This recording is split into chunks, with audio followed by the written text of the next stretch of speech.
Good morning, good afternoon, good evening, everyone, wherever you are joining us from. It's Amanda with the Content Marketing Institute.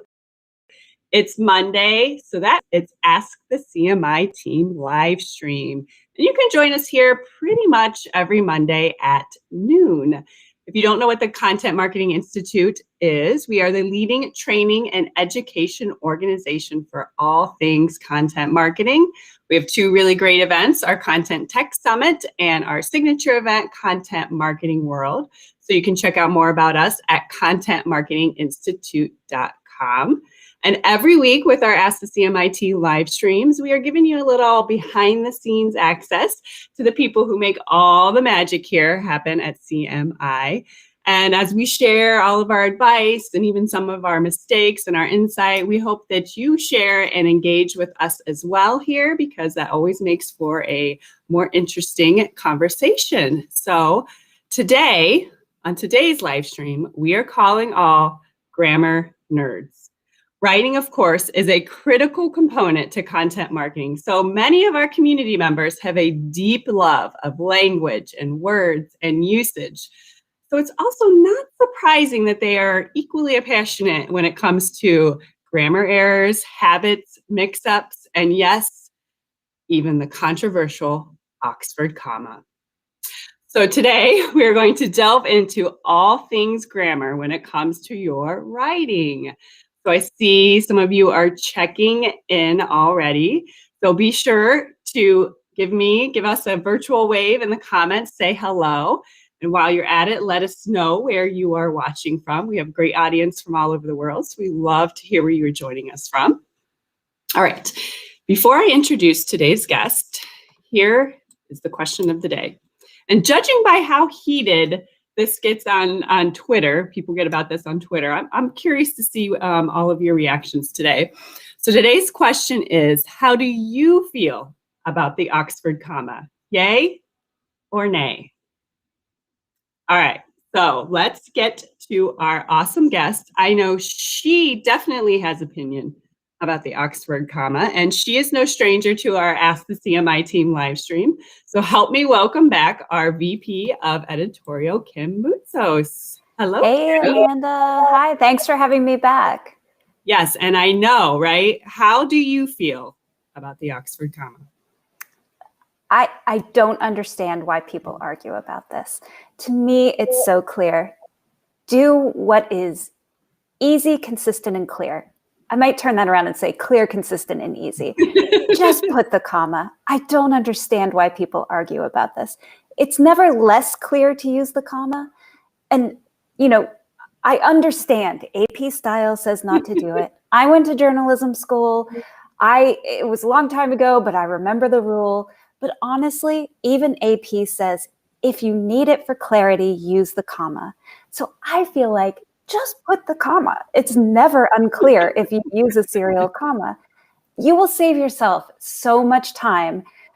First, the nanosecond it takes to think, do I need this for clarity or not when you're writing, right? Then the time the editor takes to think, should there have been a comma here or not? Then the time that you take when somebody else reads it over and says, shouldn't you use a comma here? Or is that comma really necessary? Just use the comma. You will never have to deal with that question again. Put the comma in. It sounds like you're pretty passionate about it as well. You know, I'm passionate about not arguing about this ever. And yet here I am arguing for it. But, you know, at one point, and this is kind of crazy, maybe we can talk about this a little bit later too, we used to have two different approaches to this at the Content Marketing Institute. We had the CCO team who kind of did their own thing. They approached the magazine very differently from how we approached the blog. In the CCO magazine, we used the serial comma. Now I can't even remember. On the blog, we used it or we didn't. The opposite was true of CCO. So when we would repurpose articles from CCO onto the blog, we had to re-edit them to get rid of the comma. Don't do that to yourself, people. Have a consistent style guide. Consistency. Consistency. Or again, just be consistent. Be consistent, but also be clear. I mean, we're going to talk about this over and over and over again today. I think the most important thing is clarity. Don't have rules that make things more complicated the end result more complicated for your audience to follow. Don't be a slave to rules. So why not make a rule that has clarity automatically built into it? There's no question. Use the comma. Yes, and Jo is joining us, and she says, yay on the Oxford style. Agree that using it cannot be wrong. Danielle says, Oxford comma for life. So there you go. Michaela says, I entirely agree with you. She's watching from Romania, so she's for it too. Hello, Kathleen from Detroit. So yes, thank you all for joining us again. Our question of the day is yay or nay on the Oxford comma. Feel free to join in our little discussion here. Well, before we move off this, I'm sorry not to dominate, but I'm curious whether anyone watching has a good argument as to why not to use the comma. Even AP says use it when you need it. So, but why? I mean, so then why? I don't understand why AP doesn't just change their rule to say use it. Then all these arguments will go away. Right. Then we'll all be on the same page. All right, so let's dive into our first question here. So how much does proper grammar matter when it comes to great writing? Should writers be allowed to play with grammar rules? Well, I have two short answers, and then we can talk about that a lot more. Proper grammar does matter, but yes, writers should be able to play. So I know I said I'm going to talk about this a lot today. I think the most important thing, and the reason why grammar does matter, is so that people can understand each other, right? So when you have grammar rules that are necessary to making clear what you're talking about, don't break those rules. Don't, mix, don't have subject and verb disagreement. That's confusing to people. Don't have sentences where you're not sure what the subject is. That's confusing to people. But that doesn't mean that there aren't some rules that are breakable. People worry about things like, can I start a sentence with and or but? Of course you can, as long as it's appropriate in the context of what you're writing about, right? If you're doing your PhD dissertation and that's not the style that is going to resonate with your audience, don't do that. If you're writing for a publication where that's completely accepted, go ahead and do that. I mean, you have to think about two things, as you should with any writing and with any editing. Who are you writing this for? How do they communicate? You want to write in a way that resonates with your audience. You also want to edit in a way that will give you a final product that resonates with your audience. And then also, what's the format, right? Am I presenting this, in a spoken format? Your approach to writing your script or your cheat sheet, which I have right next to me here, is going to be very different probably than writing, an article for the New York Times. Are you writing a tweet? Are you writing a headline? Are you writing preview copy for an email? Are you writing the actual body itself? So I say all those things just to illustrate that grammar has to be flexible, right? It has to flex for a number of reasons, not only because the format and the way that you're communicating with people is different in each of those circumstances. The audience that's receiving the information is different, depending on who you're talking to, obviously, what they expect, what they understand, and because language and culture is always changing. So if you hang on to a rule simply for the sake of the rule, you're writing or editing in service of this rule that may be archaic and not in service of your audience. So though I am a word nerd and I have my Scrabble mug here today to prove it, Perfect.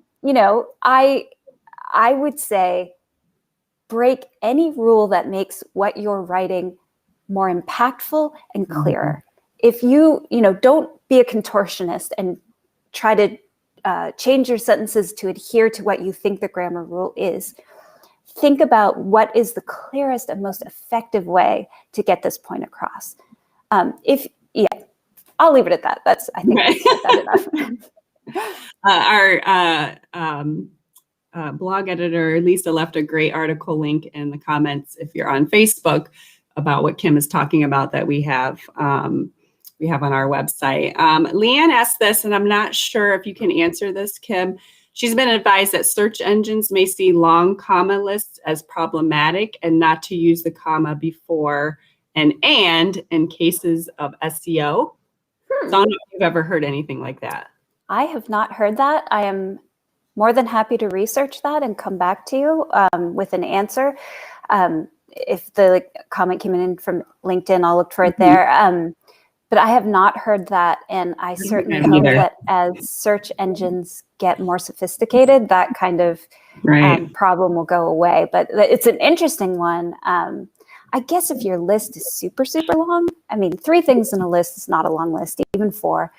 Right. If it's really long, then think about maybe it should be a bullet list, right? I mean, it might be clearer for the reader to put it in another format or to break it into 2 sentences.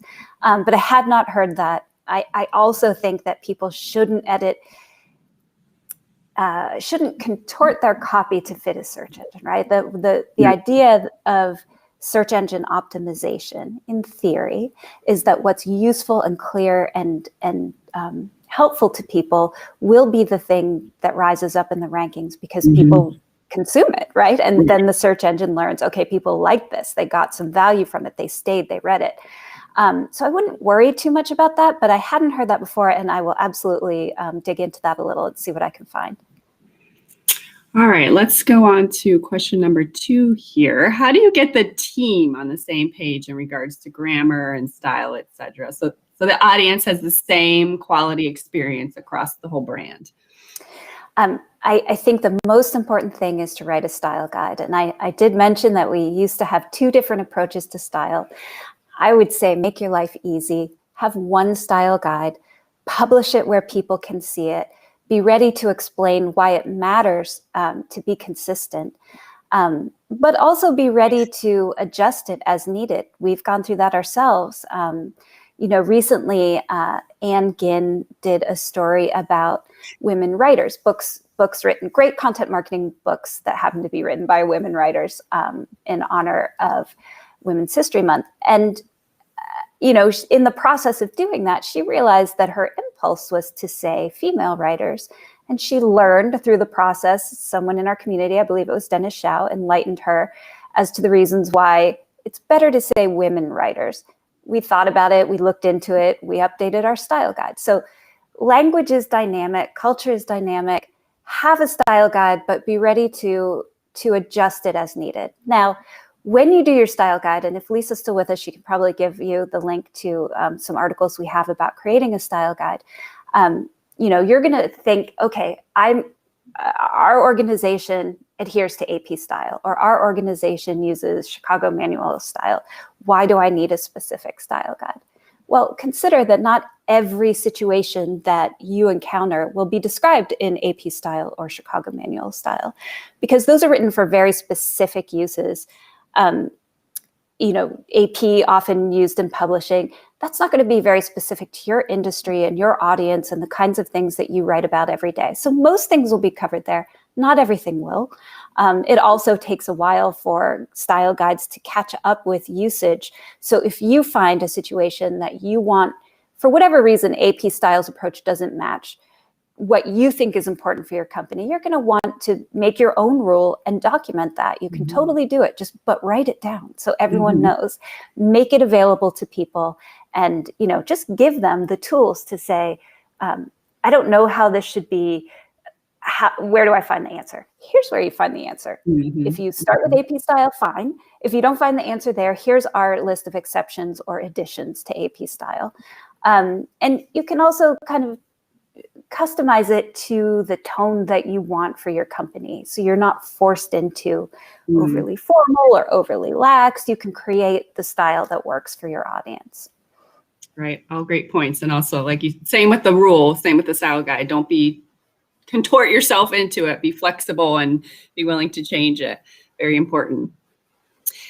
Is there ever a case for writers to use filler words, which I like to use? Really? So a lot, just that, etc. I think it's an understandable impulse, and I do it myself. When you're writing and you want to not sound too stuffy, you want to make it relatable, you want to make it feel free and breezy, not like, oh my gosh, I've labored over every single word of this post, which I often do myself. The tendency is to put those words in so that it sounds like the way you talk. And that is not a bad impulse, right? You want to, in the right circumstances, it's great for your content to feel conversational. But if those words slow down the reader, if it ends up feeling like style for style's sake and not in contribution of, relating the story, then take them out. I mean, it is really a judgment call, and you can make that call as the writer. Your editor might make a different call. But it's one of those things that there isn't really a hard and fast correct answer. I mean, many writers have written about the craft of writing, and one of my favorite succinct lists of writing rules comes from George Orwell, who many of us know from reading 1984 and other books, Animal Farm and whatnot, in high school or college or even maybe middle school. He has this great list of 6 writing rules. And one of them is, if it's possible to cut a word, always cut it out. Mm-hmm. And I think that rule is there so that you're not getting in the way of your reader's connection. You're not putting in anything extra that's going to stand between them and relating to the material. At the same time, the final rule in his list is break any of these rules. Oop, I got to move this so I can see it because he said it better than I would. Break any of these rules sooner than say anything outright barbarous. So, I mean, again, he's saying there's judgment, right? These rules are important, but if you are writing a weird sentence, just another rule is don't use a passive when you can use an active. Mm-hmm. Mm-hmm. But if that means that you have to construct some kind of bizarre sentence simply to avoid using the passive verb, don't do it. So again, I'm coming back to the idea that grammar and editing is flexible and should be flexible, but whatever choice you make sure you're making it in service of your audience, right? Mm-hmm. Again, the clarity and the impact of what you're saying. Be honest with yourself. Read the sentence both ways. Cut out your filler words and read it and say, does this still work? Does it work better? And just see, you might feel like the rhythm of the sentence is better having one of those words in, and sometimes that could be okay. I said before, just make your life easy and don't, build in this kind of option for ambiguity. But sometimes you need it. Sometimes people approach writing as they would approach music, and the rhythm of the sentence matters. Just don't overdo it, I would say. Right. But don't worry, your editor will help you with that too. Right, exactly. What's funny about that is my background is in TV news, so I always had to be able to write.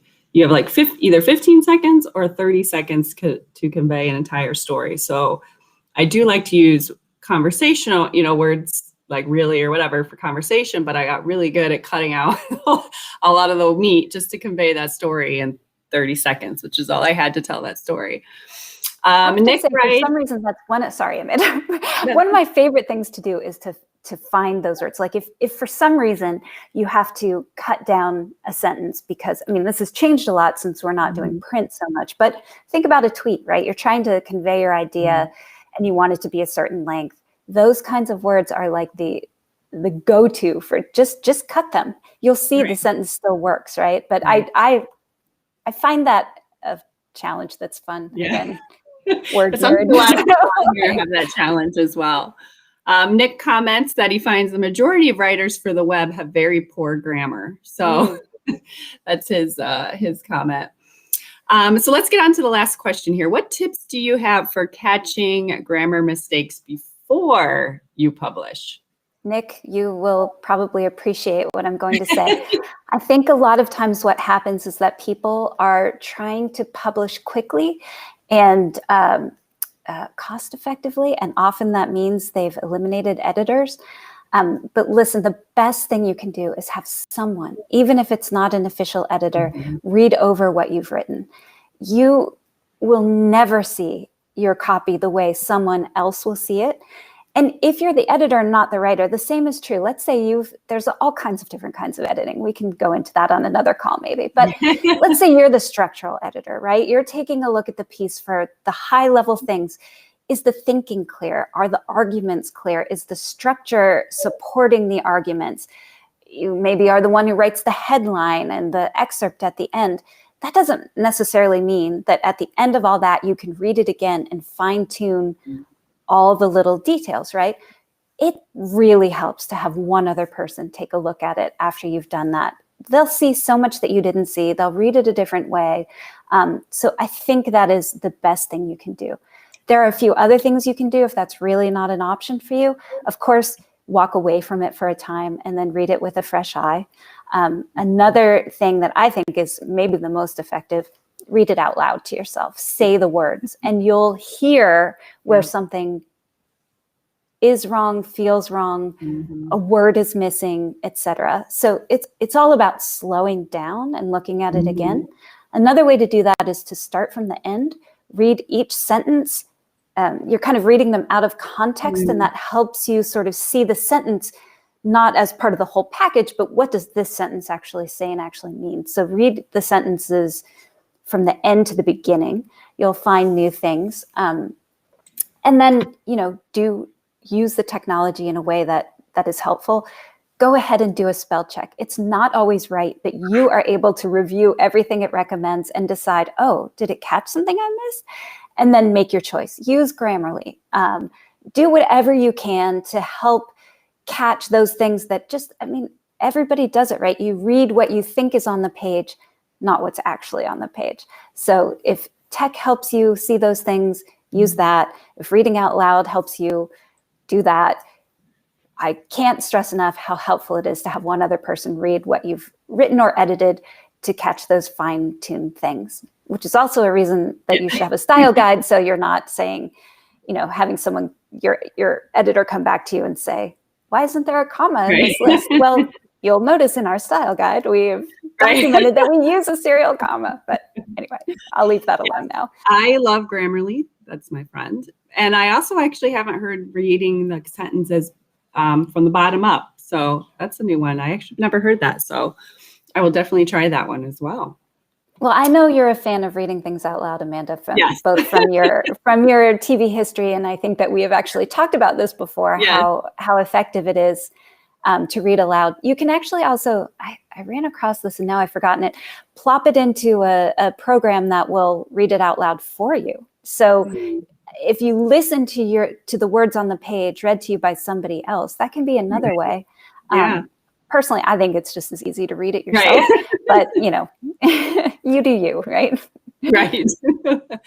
Well, I don't know if we can sneak one question in here from Michelle. If you have an answer for this, Kim, what are your thoughts about pronouns, which now take on a different importance when we're thinking of diversity and inclusion versus grammar rules? Yeah, I'm really glad you asked that question. I think it's really important, and I think it illustrates. I actually had it on my cheat sheet, and then I didn't look at my cheat sheet, so I forgot to say it. Again, language is dynamic, right? It changes based on audience, it changes based on culture, and culture is changing, right? I mean, I think before it even became an issue with diversity and inclusion, people used they as a singular to get around the awkwardness of always having to say he or she. There was another way to avoid that, try to re-edit the sentence and make it plural, right? But the natural option that people went to was simply to say they when they meant a person where the gender didn't matter, right? And now we see that has become important for other reasons, where gender isn't appropriate to mention, or there's a non-binary person involved. So I think that's a fantastic example of how language changes, how style changes, and how your style guide can be a tool for inclusivity and strengthening your relationship with your audience. Make the changes you need to make to show that you respect your audience. Again, it comes back to don't contort your writing to fit a rule when the rule doesn't fit your audience or your business or your communication needs. I love language. I guess I wouldn't really say that I love grammar, right? I love writing, editing, and reading. Do I love grammar? No, but I love on it, yes. Yeah, I mean, I think that grammar is a tool, right? And sometimes you're going to use the tool one way, and sometimes you're going to use it another way. But don't use grammar as a club, right? You're not Right. use grammar as something that helps you connect, Mhm. and not something to use to punish or exclude people. So yeah, I do think grammar is flexible, and I think that this change toward they, them is Mhm. a great example of how language changes to suit the needs of the people Yeah, using it. absolutely. Well, this has been a fantastic conversation, Kim, and I know that people are very passionate about grammar, Oxford comma, as we all know. So thank you, everyone, for joining in the conversation. Some really great questions, some great comments. Our good friend Lisa, who's our blog editor, put some links on, if you're on Facebook and LinkedIn, to some of the stuff that Kim was referencing. Kim will go back, or I will go back and answer any other questions we may have missed. So thank you so much, Kim, for being here and sharing all of your knowledge. Thanks, I'm Amanda everybody. with Ask the CMI Team. We'll see you here back here next Monday, and we might mix things up a little bit and start doing Ask Our CM World community some questions. So that should be a fun conversation as well. So until then, everyone, be well, and we will see you. Bye, Kim. Bye.